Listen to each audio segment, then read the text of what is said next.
తన కళ్ళ ముందర కనపడింది తన శేష జీవితం ఎలా ఉండబోతుంది అని చెప్పి తన కుమారుని పక్కన గుచ్చిపెట్టుకొని అవన్నీ చూసి ఆయన మెంటల్గా డిస్టర్బ్ అయ్యాడు. నా శేష జీవితం ఎలా ఉండబోతుంది అని చెప్పేటువంటి భయపడ్డాడో ఏమో, కానీ అది ఊహించుకోలేక మాట్లాడితే సున్నా సున్నా అని చెప్పి పగలు రాత్రి కలవరిస్తున్నాడు.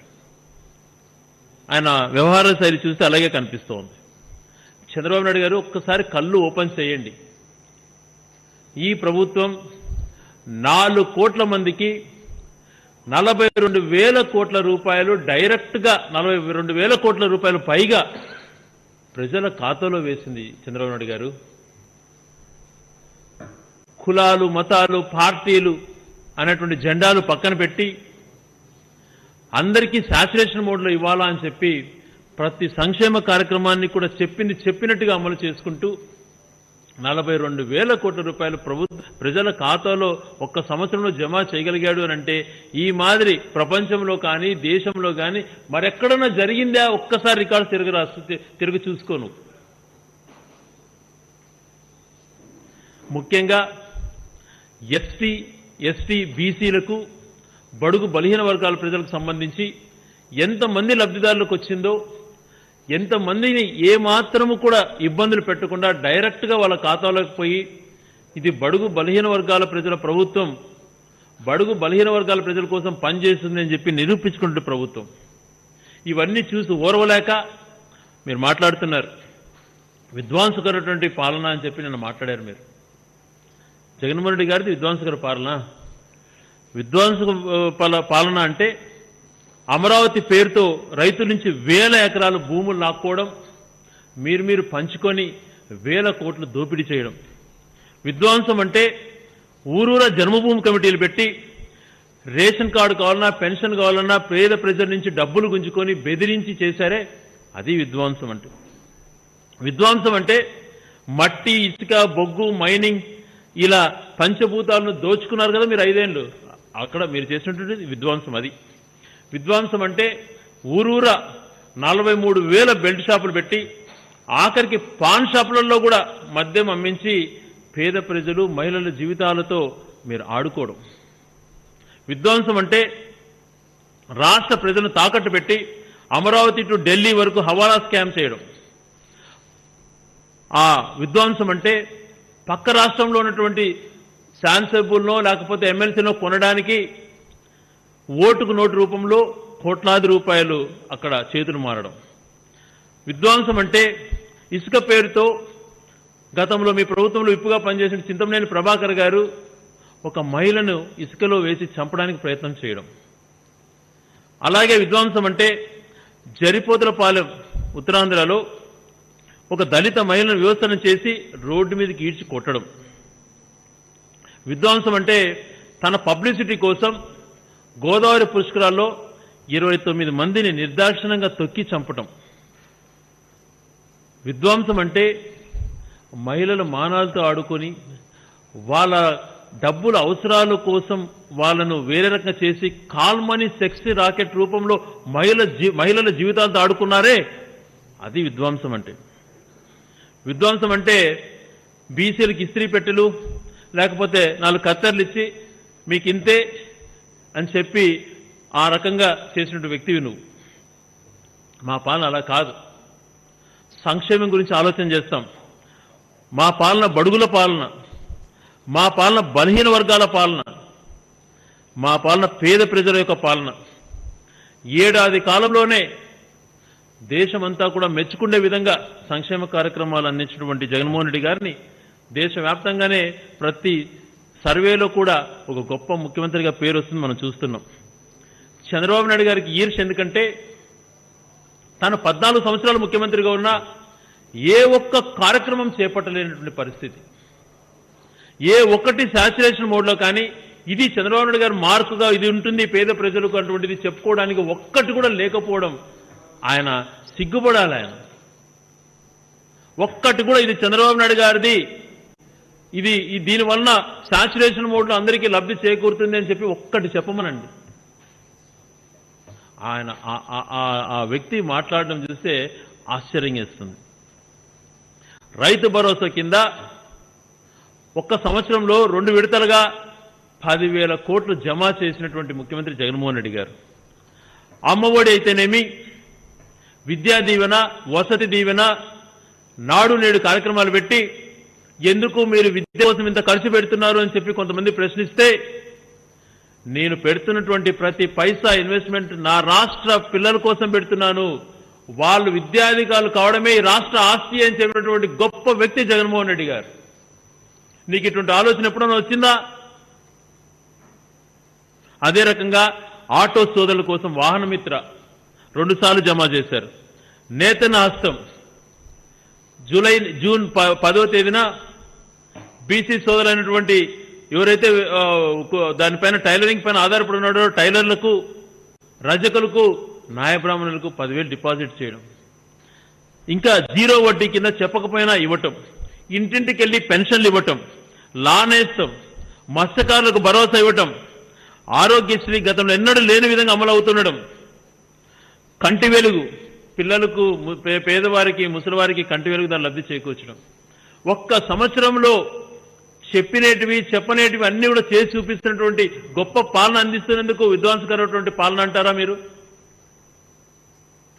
నేను మీకు ఛాలెంజ్ చేస్తున్నా, ఇక్కడ ఎక్కడ ఉన్నా కానీ సంక్షేమ కార్యక్రమాలలో పలానా వాళ్ళని తీసేయండి, పలానా వాళ్ళని చేయండి అనేటువంటి మాట ఎక్కడన్నా చెప్తున్నామా మేము?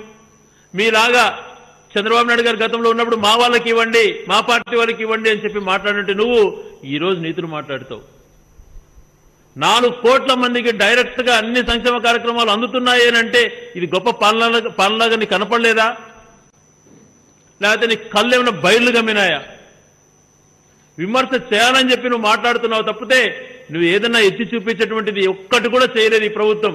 అవినీతిని అంతం చేసే విధంగా రివర్స్ టెండరింగ్ పెట్టి 2,000 కోట్లు కూడా ఆదా చేసిన ప్రభుత్వం ఇది. నీ హాయంలో దోచుకునిందంతా కూడా వెనకడిగేసి ఈ రోజు కూడా 100 కోట్లు దాటితే జ్యుడిషియల్ ప్రివ్యూ అయితేనేమి, 10 కోట్ల పైన కోటి రూపాయల కన్నా రివర్స్ టెండరింగ్ పెట్టించడంలో అయితేనేమి, ఇవన్నీ కూడా అవినీతిని తగ్గించి రాష్ట్ర ప్రజల యొక్క డబ్బును ఒక కాపలాదారుడిగా కాపాడుతున్న వ్యక్తి జగన్మోహన్ రెడ్డి గారు అన్నటువంటిది నీకు కనిపించలేదా? అరాచకాలు చేస్తున్నారంట. ఎవరండి అరాచకాలు చేసింది? మహిళలు మానాలతో ఆడుకున్నటువంటి వాళ్ళు మీరు మా గురించి మాట్లాడమా? ఎప్పుడు కూడా వైఎస్ కుటుంబానికి కానీ జగన్మోహన్ రెడ్డి గారి, రాజశేఖర రెడ్డి గారి బిడ్డ ఏ రోజు కూడా అరాచకాలకు తావివ్వరు. ఎవరు తప్పు చేసినా వాళ్ళపైన కఠినంగా యాక్షన్ తీసుకోండి అని చెప్పి ఆదేశాలు ఇస్తారు. నేను ఒక నియోజకవర్గానికి ఛాన్స్ ఇవ్వండి. జగన్మోహన్ రెడ్డి గారు ప్రకటించిన సంక్షేమ కార్యక్రమాలు అన్నిట్లలో ప్రజల దగ్గర పాల్గొన్నవాడిని. సంతోషం నాకే వేస్తుంది. అమ్మఒడి కింద నా నియోజకవర్గంలో 30 నుంచి 40 వేల మంది తల్లులకు డైరెక్ట్ గా అకౌంట్లో డబ్బులు పడి పిల్లలు వాళ్ళ యొక్క సంతోషాన్ని కళ్ళారా చూసిన వాడిని. రైతు భరోసా కింద ఏ ఒక్కడి వెనక తిరగకుండా పేపర్లు ఇచ్చి మీటింగ్లు పెట్టి చంపి రైతులు చంపుతున్నావే నువ్వు. అటువంటి ఏదీ లేకుండా రైతుల ఖాతాలో 2 సార్లుగానే చెప్పిన మాట ప్రకారం వేరే సంవత్సరం ఇవ్వాలన్నా ముందు సంవత్సరం ఇచ్చినటువంటి నాయకుడు జగన్మోహన్ రెడ్డి గారు. ఆ నియోజకవర్గంలో ఎన్నుకుంటే నియోజకవర్గంలో ఆ రైతుల ఆనందం కల్లారా చూశాను. ఆరోగ్యశ్రీ వల్ల ఎంత లబ్ధి పొందారు వాళ్ళు చెప్తున్న మాటలు విన్నప్పుడు చాలా సంతోషం వేస్తుంది. మహిళలకు గతంలో నువ్వు ఎన్నోసార్లు మోసం చేసావు 0 వడ్డీ కింద. ఆ 0 వడ్డీ ఇచ్చినట్టు మహిళల దగ్గరికి వెళ్ళినప్పుడు వాళ్ళు సంతోషం వ్యక్తం చేసింది కళ్ళారా చూశాను. ఇలాగా ఎక్కడన్నా చిన్న లోటుపాట్లున్నా అధికారులకు మేము చెప్తున్నాం, ఎక్కడ కూడా పార్టీలకు సంబంధం లేకుండా చేయండి, అర్హత ఉన్న వాళ్ళకి అందరికీ వెంటనే ఇవ్వండి అని చెప్పి ఎక్కడిక్కడ ఆదేశాలు ఇస్తూ అందరినీ సమానంగా చూడండి అని చెప్పినటువంటి ప్రభుత్వం మాది. అందుకే చంద్రబాబు నాయుడు గారు నీకు ధైర్యం ఉంటే ఈ సవాల్ స్వీకరించు. కుప్పం నియోజకవర్గానికి వెళ్దాం. కుప్పం నుంచే స్టార్ట్ చేద్దాం. కుప్పంలోనే మాట్లాడదాం. నువ్వు నా స్థాయి చిన్నది, నీ స్థాయి పెద్దది నువ్వు అనుకున్నప్పుడు నీ కుమారుణ్ణి పంపించు, లోకేష్ గారిని. నేను వెళ్తాను. కుప్పంలో చూద్దాం ఎంతమంది ప్రజలకు ఈ సంక్షేమ కార్యక్రమాలు అందుతున్నాయో, ఎంతమందికి అమ్మఒడి అందిందో, ఎంతమందికి రైతు భరోసా వచ్చిందో, కంటి వెలుగు కింద ఎంతమందికి మంచి జరిగిందో, 0 వడ్డీ కింద మహిళలకు ఎంత మంచి జరిగిందో అడుగుదాం రండి. అక్కడికి వెళ్ళి నీ హాయంలో నువ్వు ఎంత ఇచ్చావో అది కూడా మాట్లాడదాం రా, నీకు ధైర్యం ఉంటే. ఒక్క సంవత్సరంలోనే ఇన్ని ఆర్థిక ఇబ్బందులున్నా నువ్వు దోచుకున్నటువంటి దాదాపుగా 3 లక్షల కోట్లు ఇక్కడ అప్పులు చేసి రాష్ట్ర ప్రభుత్వం పైన 40,000 కోట్ల నుంచి పైగా కాంట్రాక్టర్లకు బిల్లులన్నీ పెండింగ్ పెట్టి పోయినటువంటి నువ్వు 100 కోట్ల ఖజానా అని చెప్పి నీ పేపర్లోనే రాయించినావు. ఆ రోజు ప్రమాణ స్వీకారం చేసే రోజు 100 కోట్ల ఖజానాతో ఏం చేస్తాడు జగన్మోహన్ రెడ్డి గారని. మరి అదే టైంలో అదే రోజు ఆయన ప్రమాణ స్వీకారం చేసి 1 సంవత్సరం తిరగకుండానే ఇన్ని సంక్షేమ కార్యక్రమాలు అమలు చేయడం గొప్పతనం కాదా అని చెప్పి ప్రశ్నిస్తున్నాను. ఈ రోజు కాలర్ ఎగరేస్తున్నాం మేము. కారణం మా నాయకుడు మేనిఫెస్టోలో ఏదైతే చెప్పాడో తూచా తప్పకుండా అమలు చేస్తున్నాడు. మేము చెప్తున్నాం, మేమే తీసుకెళ్తాం ఇంటింటికి రేపు పొద్దున మేనిఫెస్టో, ప్రజలే టిక్ వేయమంటాం. ఈ 2 పేజీల మేనిఫెస్టోలో మేము చెప్పింది ఏది చేయలేకపోయినాం అన్నటువంటిది మాట్లాడదాం. ధైర్యం ఉంటే మీరు వెళ్ళండి ఇంటికి వెళ్ళి. మీకు కూడా మా మేనిఫెస్టో కాపీలు మీ నాయకులు మీ కార్యకర్తలు కూడా ఇస్తాం. మీరు ఇల్లు తిప్పండి. ఆ ధైర్యం మీకు లేదు. ఎంతసేపు వ్యవస్థను మేనేజ్ చేయాలి, మీడియాలో మాట్లాడుకోవాలనేటువంటి ఆలోచన నీకు చేస్తావు. ఉదాహరణకి ఎలక్షన్ కమిషన్ అనేటువంటిది ఒక గొప్ప ఆర్గనైజేషన్, రాజ్యాంగం. ఆ ఎలక్షన్ కమిషన్ కన్నా ఈయనకు రమేష్ కుమారే గొప్ప అంటాడు. ఎలక్షన్ కమిషన్ వద్దంట ఆయనకు. ఎలక్షన్ కమిషన్ కన్నా రమేష్ కుమారే గొప్ప అంటాడు. అదేం ఆశ్చర్యకరము. ఆయన యొక్క ఆదేశాలతో ఆయన కావాల్సినటువంటి ఎస్పీలు, ఆయన కావాల్సినటువంటి కలెక్టర్లతో ఆయన మన పాలన కొనసాగించాలంట. ఓడిపోయి సిగ్గులేక దాన్ని ఆత్మవంచన చేసుకోకుండా మళ్ళా ఈయన చెప్పినట్టు జరిగేసి అధికారులలో అందరినీ గుప్పెట్లో పెట్టుకోవాలనేటువంటి ప్రయత్నాలు నేను చేస్తుంటే ఆశ్చర్యకరంగా ఉంటుంది. నీ జీవితం అంతా మేనేజ్మెంట్ స్కిల్సే. ఇది చంద్రబాబు నాయుడు గారు, నేను ఓపెన్ ఛాలెంజ్ చేశాను. ప్రజలు విధ్వంసకరమైన పాలన అనేటువంటి నువ్వు అన్న మాటలకి నీకు ధైర్యం ఉంటే కుప్పం నుంచే స్టార్ట్ చేద్దాం రా. ఎవరిది విధ్వంసకరమైన ప్రభుత్వమో, ఎవరిది సంక్షేమ కార్యక్రమాల గురించి ఆలోచించిన ప్రభుత్వమో ప్రజల దగ్గర పోయి విందాం. గ్రౌండ్ రియాలిటీస్ తెలుసుకోకుండా ఎక్కడో హైదరాబాద్లో కూర్చొని విలాసవంతంగా మొన్న వచ్చావు. కరోనా పీరియడ్లో ప్రజలకు ఏదైనా చేస్తావు, ఇక్కడి నుంచి ఏదైనా చెప్తావు సలహాలంటే వచ్చావు. మహానాడు గురించి మాట్లాడుకున్నావు. వైజాగ్ గురించి కూడా ఆలోచన చేయకుండా 100 కార్ల ర్యాలీతో మళ్ళీ నీ ఇంటికి చేరుకున్నావు నువ్వు నీ కొడుకు ఇద్దరు. ఎందుకంటే ఆడు విలాసంగా బ్రహ్మాండంగా ఉంది మీ జీవితం. 300 కోట్లతో బంగ్లా కట్టుకున్నారు కదా, అక్కడ ఎంజాయ్ చేస్తున్నారు. ఆడ ఎంజాయ్ చేస్తూ ప్రభుత్వం ఇంత మంచి కార్యక్రమాలు చేస్తుంటే బురదలేటువంటి కార్యక్రమాలు చేస్తున్నారు. మీకు చిత్తశుద్ధి లేదు, మీకు ధైర్యం లేదు, విమర్శలు చేయడం, మీకున్నటువంటి ఏదో ఎల్లో మీడియా మీకు సపోర్ట్ చేస్తుంది అనేటువంటి ఊహలతో మీరు ఏదో చేస్తామనుకుంటున్నారు. గతంలో మీకు గుణపాఠం చెప్పారు ప్రజలు, అయినా మీకు సిగ్గు రాలేదు. భవిష్యత్తులో మీ పార్టీనే నామరూపాలు లేకుండా చేసే పరిస్థితి వస్తుంది. పార్టీకి గుర్తింపు కూడా రద్దు అయిపోతుంది త్వరలో. మీరు ఇలాంటి ప్రవర్తనలు చేస్తే ప్రజలు మీ గుర్తింపునే రద్దు చేస్తారు. చంద్రబాబు నాయుడు చూస్తే చచ్చిపోయిన పామును కూడా జాకిలేసి లేపాలనే ప్రయత్నం చేస్తాడు ఆయన. కానీ ఆయనకున్న ఎల్లో మీడియా ఇప్పుడు లేటెస్ట్గా తన బామర్దు బాలకృష్ణ అసలు ఇటీవల ఒక ఛానల్లో చూసా. బాలకృష్ణ గారు ఏదో ఫ్రెంచ్ రెవల్యూషన్ గురించి చెప్తూ అటువంటి సంఘటన మళ్ళీ ఇక్కడ జరుగుతుంది, పరిపాలన సరిగా లేదు, కరోనా లాంటి వాడు కట్టడి చేయలేకపోయారు.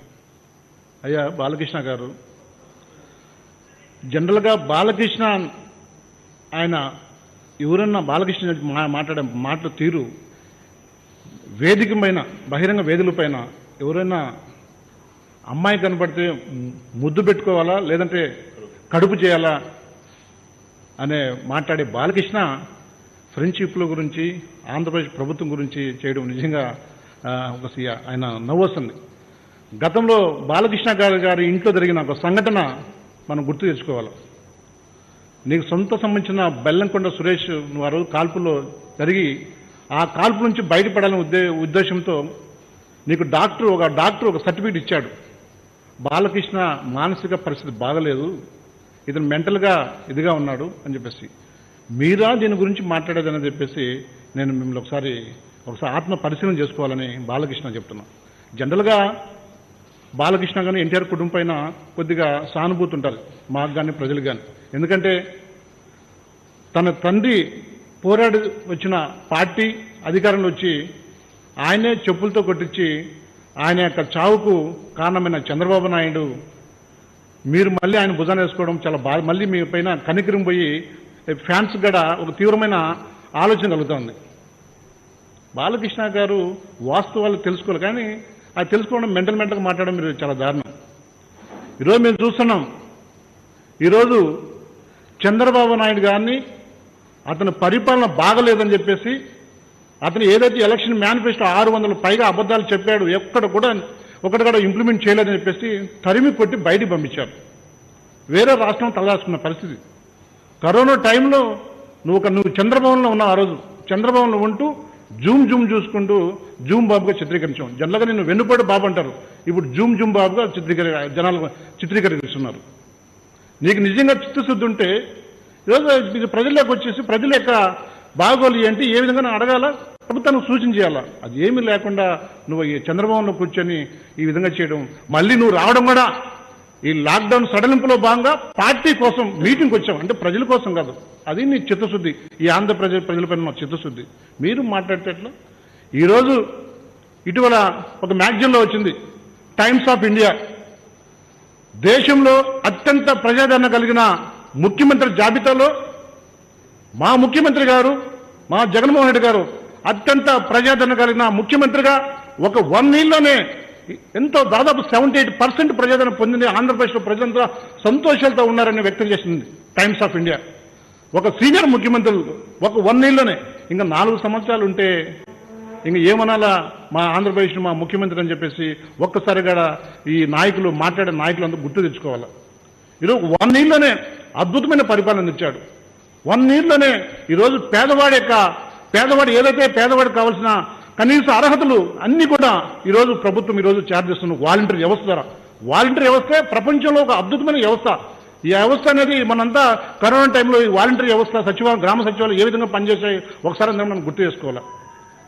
ఇటువంటి అద్భుతమైన పరిపాలన మా ముఖ్యమంత్రిని మీరు రకరకాలుగా మీకున్న ఎల్ఏ మీడియాలో ఈ విధంగా మాట్లాడడం సరికాదు. ఎందుకంటే ఈరోజు చాలా అద్భుతమైన పరిపాలన జరుగుతుంది.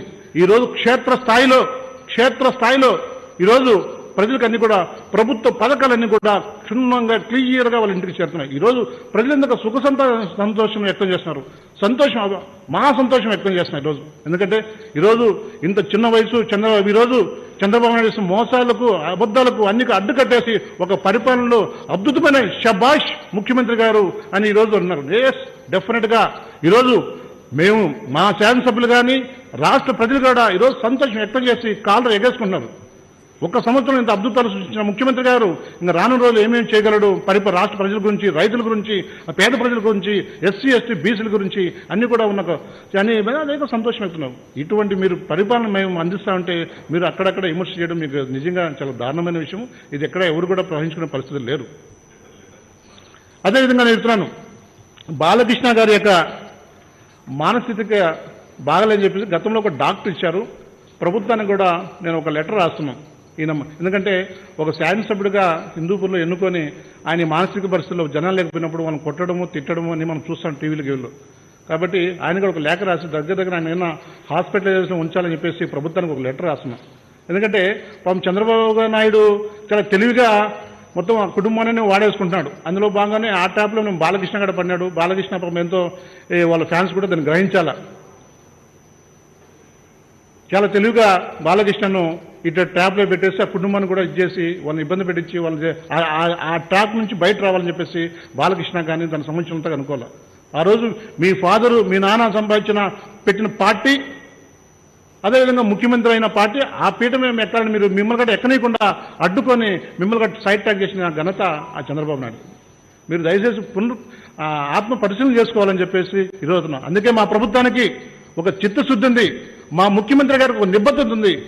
అందుకే ఈరోజు ప్రభుత్వ పథకాలన్నీ కూడా ఒక పారదర్శకంతో జరుగుతున్నాయి.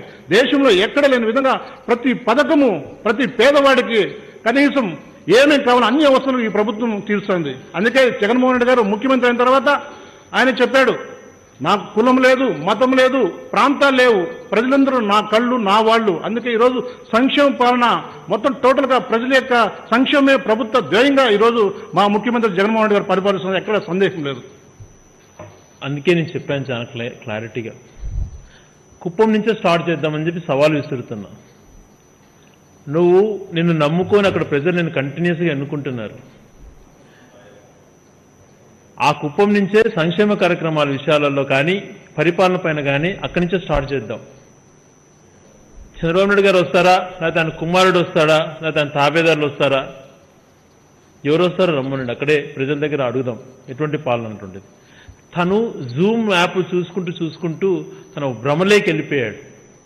ఇంతకుముందు నేను చెప్పాను, తన శేష జీవితం మీద తనకు అర్థమవుతోంది. మా పక్కన కొడుకుని చూస్తూ ఆ భవిష్యత్తు తను ఊహించుకొని తను భయభ్రాంతులకు లోనే ఏదేదో మాట్లాడుతున్నాడు.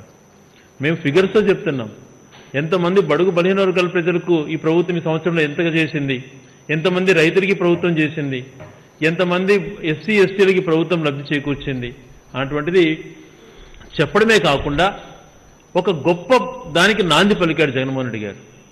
షెడ్యూల్ 1 year ముందే షెడ్యూల్ ఇచ్చేశాడు. ఈ కార్యక్రమాలు ఈ రోజుల్లో ఇవి చేయబోతున్నాం, ఈ నెలలో ఇవి చేయబోతున్నాం అని చెప్పేటువంటి చరిత్ర గతంలో ఎప్పుడన్నా చూసామా? నేతన్న హస్తం డిసెంబర్లో ఇచ్చాం, మళ్ళీ డిసెంబర్లో ఇవ్వాలి కదా, ఇప్పుడు ఆర్థిక పరిస్థితులు బాగాలేవు అని చెప్పి అధికారులు చెప్పినా కూడా లేదు. నేతన్న సోదరులు నేర్చుకునేటువంటి వాళ్లకు ఈ కరోనా టైంలో ఇబ్బందులు ఉంటాయి, వాళ్ళకి అవసరం పడేది ఇప్పుడే అని చెప్పి 6 నెలలు ముందు ఇస్తున్నాడు. అదే రకంగా వాహన మిత్రులకు కూడా. మరి ఇంతగా ప్రజల యొక్క సంతోషాన్ని మేము కళ్ళారా మేము చూస్తున్నాం, ఎక్కడ ప్రజలు సంతోషంగా ఉన్నారు, ఎందుకు మీకు ఆ కడుపు మంట ఉందో ఇంతకుముందు చెప్పాడు జగన్మోహన్ రెడ్డి గారు. దేనికైనా మందు ఉంటుంది కానీ కడుపు మంటకు మందు ఉండదండి. అంతే, వాళ్ళు కడుపు మంటతోనే ఇవన్నీ మాట్లాడుతున్నారు. మరిన్ని అప్డేట్స్ కోసం మా యూట్యూబ్ ఛానల్ ని సబ్స్క్రైబ్ చేసుకోండి.